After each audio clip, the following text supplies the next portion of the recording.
Hey guys, it's John, and today I'm going to cover the top 5 most asked marketing questions, which I hope will set you up to head off in the right direction and give you the best chance of growing your business. So let's get into it.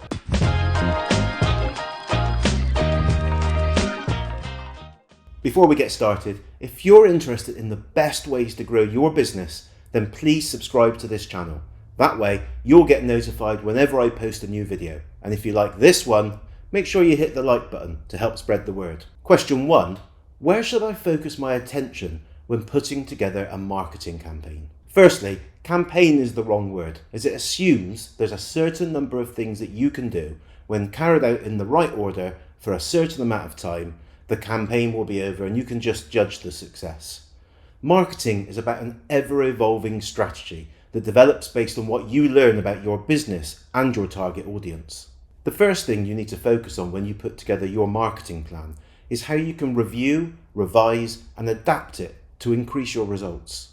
But in answer to the original question, no matter what platforms or medium you're using to market a business, you need to be aware that the majority of online activity is looking for answers to questions. Smart marketers understand this and develop always-on strategies that satisfy this need. Now, this means that not all of your output is going to be about generating direct conversions, be it leads or sales, but instead creates a continual funnel of new prospects based on being the authority on a subject.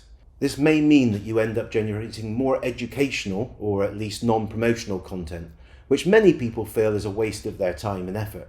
But over the long term, it pays back tenfold. Question 2. Are there any tricks I can learn from the big blue chips? Well, yes there are, but it's not actually about copying them and finding out what's working great, but instead understanding the advantages that you have by being a smaller enterprise.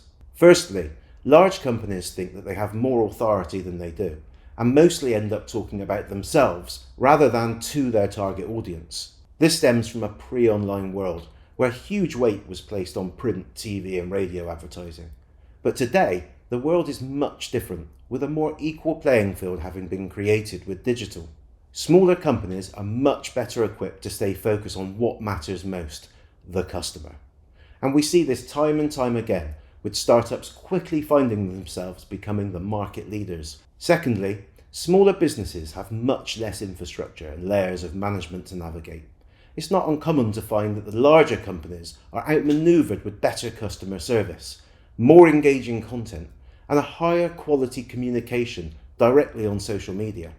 And third, with retention being the key to a successful marketing campaign, in order to maximize return on investment, smaller companies are much more able to focus on keeping a client than their larger counterparts, who instead value overall growth. Blue chips tend to look purely at how many new customers they've gained versus how many they lost, and as long as it's a positive number, then they're happy. Retaining the maximum number of customers not only increases the return on investment, but gives future opportunities for you to seek referrals and recommendations from your client base. Question 3. What is the key to a successful marketing campaign? The most successful marketing strategies are always running. They are always looking at what's producing the best results and whether they can be improved.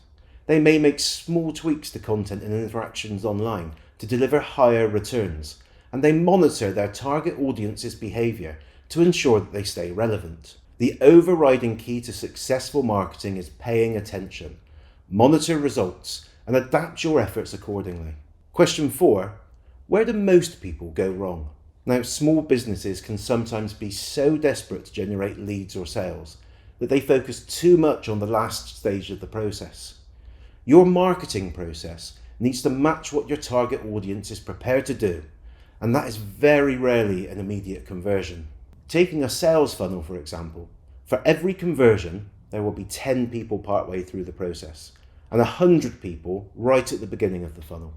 So not only do you need to create a lot of content early on, but you need to ensure that it meets the needs of all of these people in the funnel.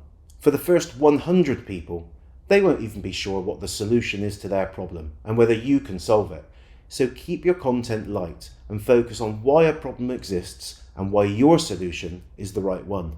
For the 10 people now partway through the sales funnel, They should know what the solution is, and they're probably now just weighing up whether you're the right company for them. Give them examples of how you've solved the problem for other people just like them. The point here is that you cannot just focus on the conversion. You have to take into account where everybody is in the cycle and build your content accordingly. Question 5. What are the best tips to get started? As everything you do should be around answering questions your target audience have, a great tool to use is Google Autofill. Simply start by typing into Google a search phrase related to your industry and see what Google suggests most people are searching for.